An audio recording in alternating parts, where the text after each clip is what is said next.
What can be used to make porridge and chips? And is a necessary ingredient in managed water? Banana, of course, preferably the green fingers. Between the pages, far-reaching efforts contributing to the resuscitation of the local banana industry. Plus, important tips for those moving up the academic rank to 6th form. Thanks for joining us for another edition of Jamaica Magazine. I'm Adrian Atkinson. Stay with us. We have lots more after these messages.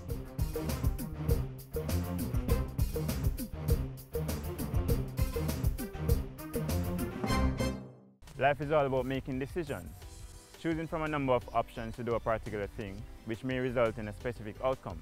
It can be difficult, but there are 4 things you can do to help make that decision.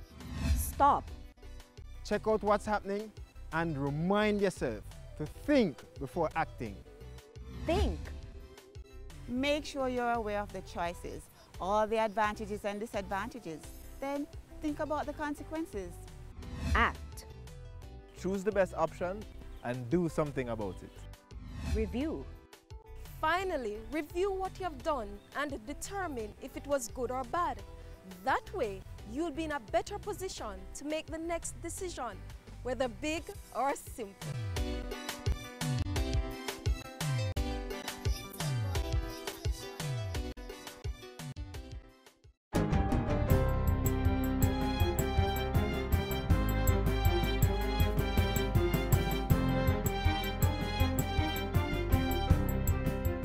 Good day, I'm Theodore Henry, and this is your GIS News for Tuesday, September 12.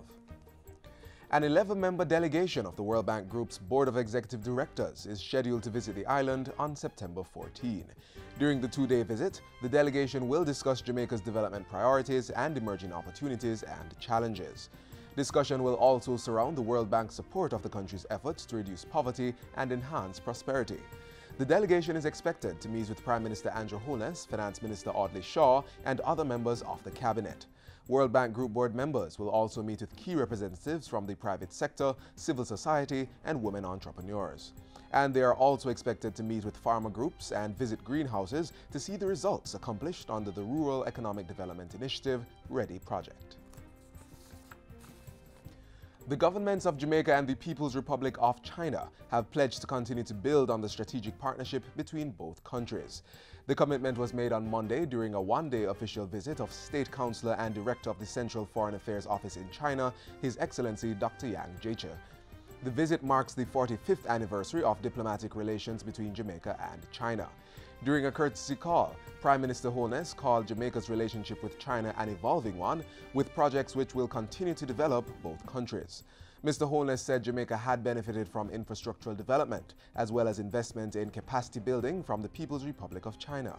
The head of government also stressed the importance of developing the country through investment flows from China, adding that his administration would provide the right environment for this to flourish.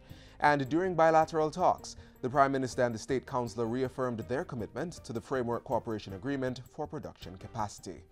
Calling the agreement an important trade opportunity, Mr. Holness said Jamaica could expand its manufacturing, agriculture, and bauxite sectors. Meanwhile, State Councillor Yang said there were opportunities for further growth as key development partners. He said areas to explore included sports, culture, business, education, and science. State Councillor Yang added that China welcomed efforts to foster wider marketing and promotion of Jamaican products, particularly Blue Mountain coffee, to China. Transport Minister Mike Henry says preliminary figures have indicated that it will cost $250,000 to replace equipment that were damaged at the Jamaica Civil Aviation Authority office in Kingston. The equipment was struck by lightning during heavy rains on Friday, causing delays to flights in and out of the island. The incident prompted a temporary closure of the country's airspace. At a press conference on Monday, Minister Henry said investigations were still ongoing and proactive measures were being taken to install lightning arresters to prevent any reoccurrence. As a result of the incident, Minister Henry said the country was losing income generated from airlines using the terminals and airspace, amounting to approximately $7 million per day. So it has economic impact, and that's why I'm here to ensure we reduce the time frame in which we are able to be faced with this kind of challenge. And I've made sure to go in depth with the management to ensure that we connect all the dots and really make sure that everything moves as quickly and as smoothly as possible as we rise to any challenges that may be hidden from us. Meanwhile, contingency measures have been put in place by the Jamaica Civil Aviation Authority to enable the reopening of the airspace on a limited basis. The system is now operating at 50% capacity and will operate from 7 a.m. to 7 p.m. from a temporary air traffic facility. General Manager of Aeronautical Telecommunications, Aerotel, Howard Armstrong, says emergency procurement is now ongoing to import the required parts into the island. He says the impact of the lightning was massive. It completely took out the voice control switch that monitors the air-to-ground voice communications. It also took out the air traffic management computer system.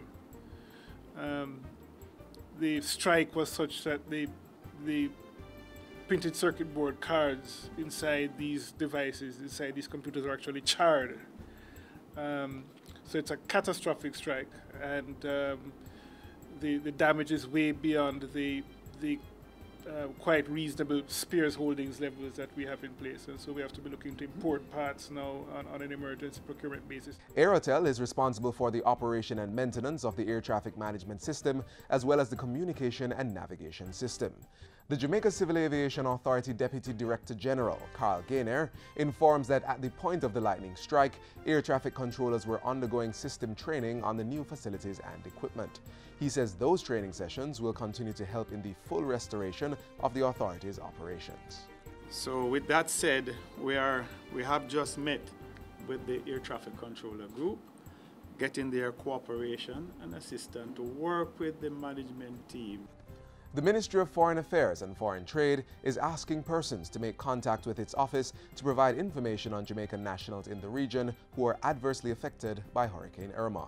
The ministry says it is partnering with the Caribbean Disaster Emergency Management Agency, SEDEMA, and other bilateral international partners to assist Jamaicans in the British Virgin Islands and the British and French St. Martins. Persons may contact the Foreign Affairs Ministry at 926-4220 or send an email to dca@mfaft.gov.jm or make contact via Facebook at mfaftja. The Foreign Affairs Ministry may also be reached through its High Commission in Trinidad and Tobago at 1-868-622-4995, 1-868-622-4996, or 1-868-622-4997, or email them at jamaica@jhcpos.org, or make contact through the social media sites Facebook and Twitter. And finally, the Real Estate Board says it has been carrying out continuous training to keep agents and developers updated with changes to legislation governing the Industry and the Proceeds of Crime Act. The board's CEO, Sandra Watson-Garrick, says the training is necessary to build compliance and market properties to guide clients accordingly. Based on an order done by the Minister of National Security in 2013, in November 2013, it became mandatory for all real estate dealers and salesmen to comply with the Proceeds of Crime Act. As part of ensuring that they know what to comply with, training is a requirement of the law. Mrs. Watson-Garrick, who was addressing a recent JIS think tank, emphasizes that the board will be requiring real estate practitioners to do 20 hours of training annually, with 8 of those hours being mandatory. Training is being done through the Real Estate Training Institute and includes anti-money laundering. The whole aim is to ensure that we have people coming out of our training who can educate, pass on good information to members of the public and guide them in their purchase of real estate, and also if they're doing property management, that they're aware of what is required under each act. And that's it for JIS News today. I'm Theodore Henry. Thanks for watching.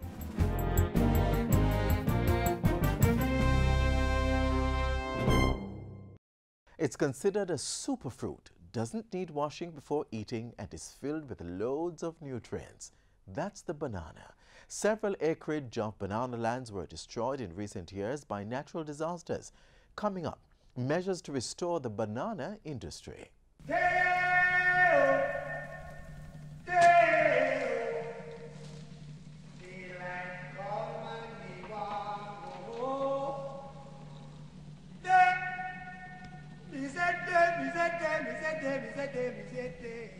As early as the 1800s, Jamaica enjoyed a robust banana industry, and by 1866, the country began its export trade of the fruit.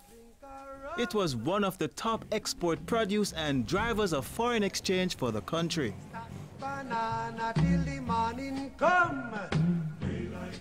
For years, the country and farmers alike enjoyed the success which saw up to 70,000 tons of banana being exported in 1993. But in the midst of this achievement were great challenges.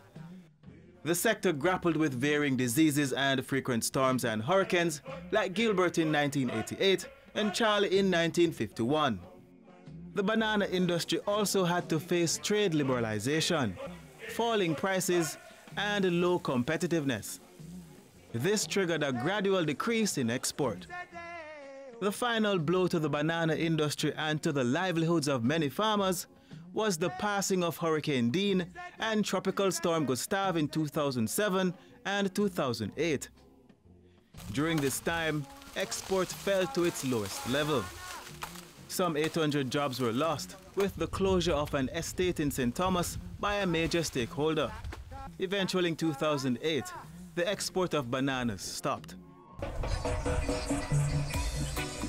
With the support of the European Union, a long-standing partner, which provided funding, the government of Jamaica implemented programs to revive the banana sector. Between 2009 and 2011, priority was given to strengthening the technical and administrative support teams of the Banana Board. And it was during this period that the EU Banana Support Program was established.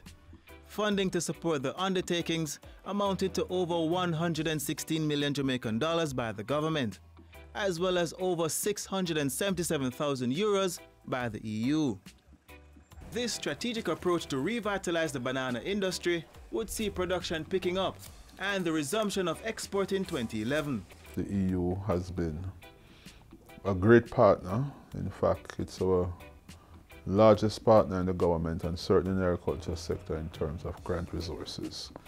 And those resources have helped to support in a very significant way. European Union has been supporting the banana sector since 1996, so it's not something new, and that commitment is very strong.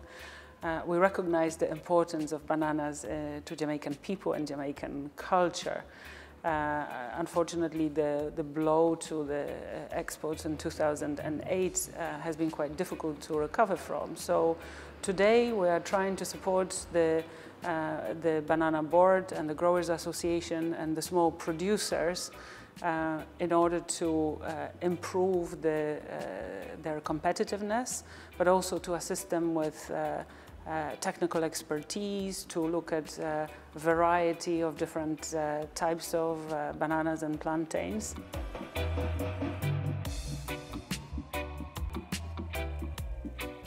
Over the years, the help is more than 40 billion Jamaican dollars. We have benefited tremendously as recovery from risk management, from hurricanes.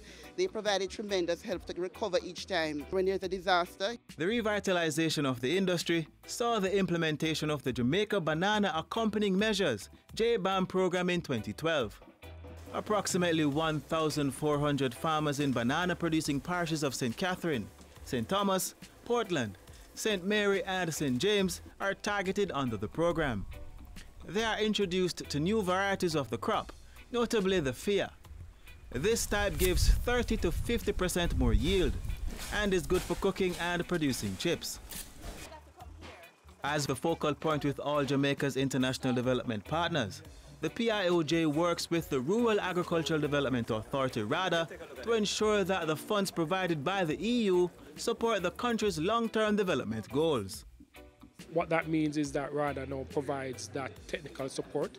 It provides administrative support to the program to ensure that the funds received from the EU are actually spent on time, effectively, and actually do what they are actually designated to be doing. And so far, the project has actually achieved a lot on the ground.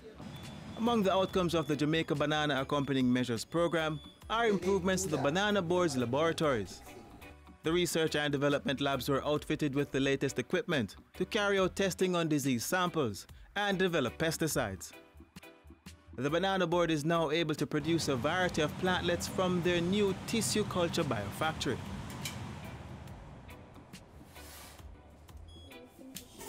The projection is for the board to produce 120,000 tissue culture plantlets. That is to be supplied to participating farmers of the JBAM program per year. The calculated intervention by both the government of Jamaica and the European Union also allowed for the continued operations of the banana breeding station at Bodles in Old Harbour in St. Catherine. The Banana Board currently maintains over 150 varieties of disease-resistant banana plants. Also, JBAM supports the Growers Association through the construction of a $30 million processing plant. This will allow players in the industry to move up the value chain and benefit from the production of banana and plantain chips. And in the future, they can look at other banana products. So we are actually empowering the growers to be involved further along the value chain, which will provide more profit, more income to the Growers Association. Farmers also benefit from farm supplies at reasonable rates from stores operated by the All-Island Banana Growers Association. The other thing is the availability. Because of our cash resource, thanks to the EU, we are now in a better position to improve on our inventory. So the availability of input material that is readily available to all farmers. Thirdly, from the assistance given to us, we were able to implement credit programs which our farmers could get assistance to resuscitate their farms and so forth. The impact of the JBAM program is far-reaching. Not only are the farmers empowered to produce, but they are able to employ workers, thus spreading the financial gains across rural communities. Another advantage to the farmers is that they get the opportunity to acquire the Global Good Agricultural Practices certification. With this international standard, they are able to trade in the export market. The certification exercise is administered under the sub-program of JBAM, called the Banana Export Expansion Program, BEEP. Its main objectives are to increase banana production with international standards, develop the technical and infrastructural support of the industry, and preserve the industry's competitiveness in both the export and domestic markets. Well, the assistance that I have gotten is tremendous. We have a huge storeroom that we have compartmentalized to facilitate smooth operation and to prevent contamination and to make us more efficient. By ourselves, we would not have been able to. I've also received over $1.25 million in grant from this program, this BEEP program, and this grant was used as infrastructural development. My farm is now certified as an export farm, so I'm now able to export my own fruit to various overseas countries. The Banana Board has seen a steady increase in the export of banana and wants to take it further. Our aim is to increase the overall production by 30%. Last year, we actually did 26%, so we are well on our way. Export markets currently include the Cayman Islands, Canada, the United States, and the United Kingdom. Looking to the future, the nature of EU's partnership with Jamaica will mean that we will continue supporting the government and civil society organizations in trying to improve people's lives, and that will be very much also relevant to the agricultural area. The ministry has been guiding the agricultural sector in terms of growth. We are very proud that the sector has been growing and supporting the Jamaican economy. So our vision is to put the sector in a position through expansion of irrigation, through making available lands with requisite infrastructure, to be able to produce consistently, to tap into a huge tourist market, for export, for import substitution, and in the final analysis that our rural spaces and our rural communities are strong because they depend on agriculture. That's our vision.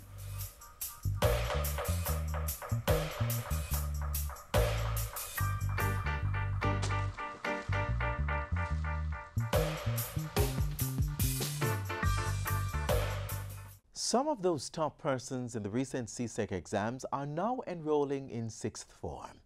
Those seasoned high schoolers, there are still noteworthy procedures they need to learn to maintain a sound educational record. Watch this.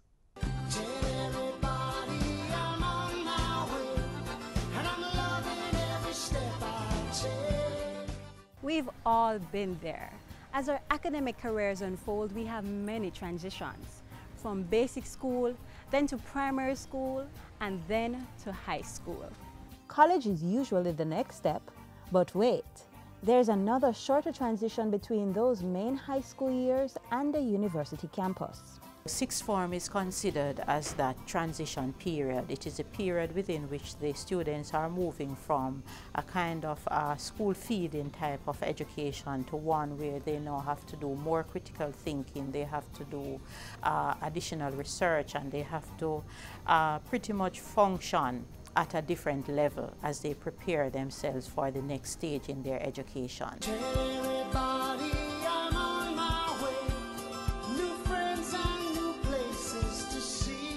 Students are actually exiting secondary level at a younger age, some at age 15, some at age 16. And in accordance with our regulation, there would be 2 additional years that they should really be within the school system. And so the sixth form program provides those 2 additional years for the students to develop the level of maturity that is required for them to move on to tertiary level institutions or for them to move into the world of work. But apart from developing your maturity, sixth form is where you prepare to sit those critical CAPE subjects. After sixth form, I would like to go to the UA Mona to study medicine, and UA requires CAPE, so that is why I really want to do CAPE. And before you even get to university, the CAPE program will allow you to develop critical thinking and leadership skills because you're most likely to be selected to be student leaders for the lower school. I was a prefect at the Edwin Hallin High School, and from the CAPE program I've learned leadership skills, and along with being a prefect I've learned to be on time, punctual actually, right? I've learned to be punctual, and along with that I've been a peer council coordinator. I've been the project manager for the Key Club. It is very important that as students are being prepared to become adults, that they are fully rounded in different areas. And the academics, while it is extremely important, it is also very important that they are involved in some kind of cultural or socially related activities, sports included, for their development. While I was attending the Portmore Community College, I was involved in female football team, cheerleading, as well as drama. But doing these extracurricular activities, I was nervous. I didn't know how to manage my time. But as time goes by, I know also do the most important stuff first. But despite the various opportunities that you can receive from the sixth form program, the transition can be difficult to navigate at first. Well, I'm extremely nervous about sixth form. I know that I have to put in extra work, because it's not that easy as CXC, as everyone is saying. But I'm kind of looking forward to it. So if you're like Gabriel and you're feeling the nerves, fret not. You have nothing to worry about.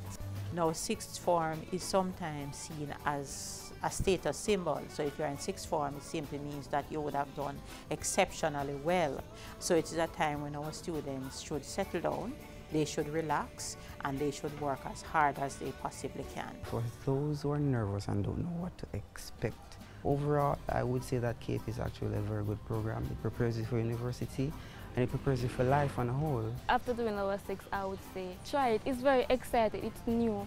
It will take you to the next step of your career, because you know most universities requires CAPE, so it's very good. I enjoyed it. If the sixth form program is what awaits you this September, embrace the opportunities it has to offer. All you have to do is have an open mind, work hard, get involved, and manage your time well. All the best.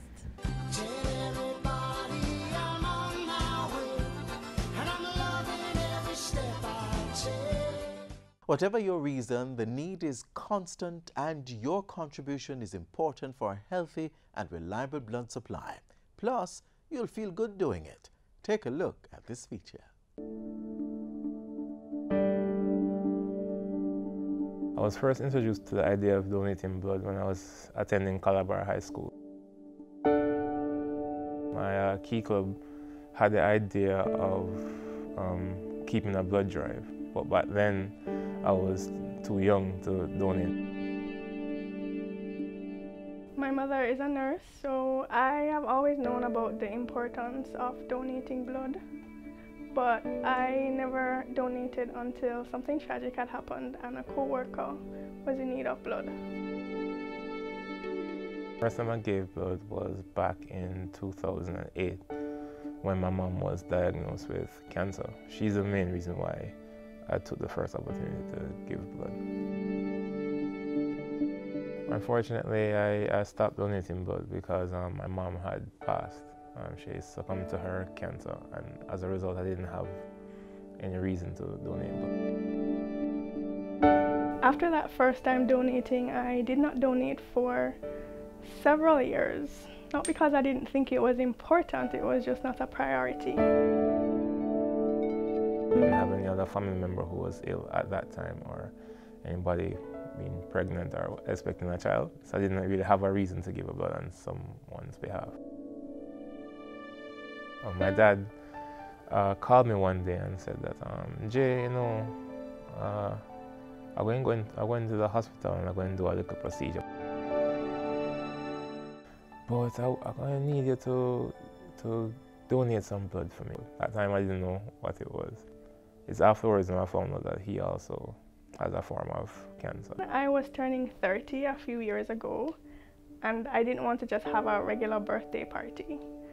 So I started thinking about what I could do, and the first idea I had was a blood drive. My family experience actually brought the reality home. Before I would see commercials or I would hear people talk about giving blood, and I wouldn't even consider it because it didn't affect me.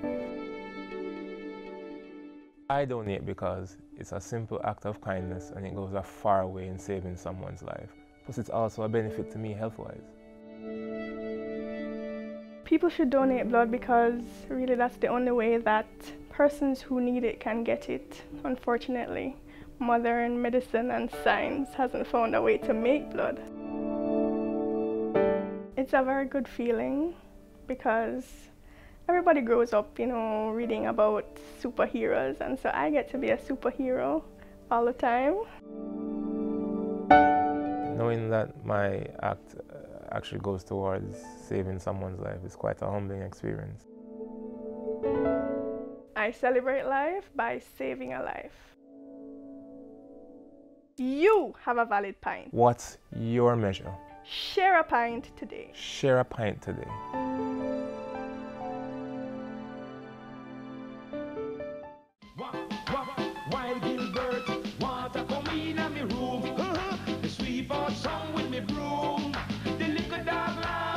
Such fun and the dish run away with the spoon.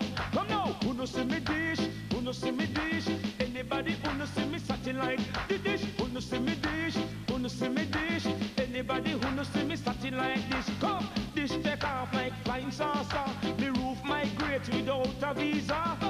Bedroom full of water. Me in the dark, no light, no one. And true me no have no generator. Me say one cold beer cost $10. Me fish and me meat spoil in the freezer. A pure bully beef full of me structure. Come, full of bully beef, full of bully beef. Me can't get fit cook, so me full of bully beef.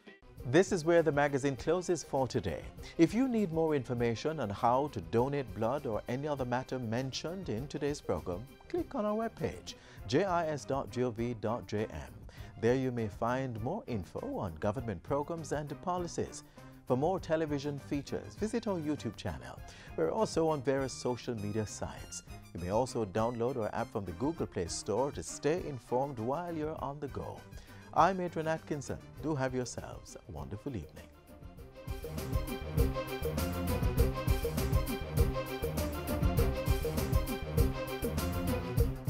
This has been a production of the Jamaica Information Service, the voice of Jamaica.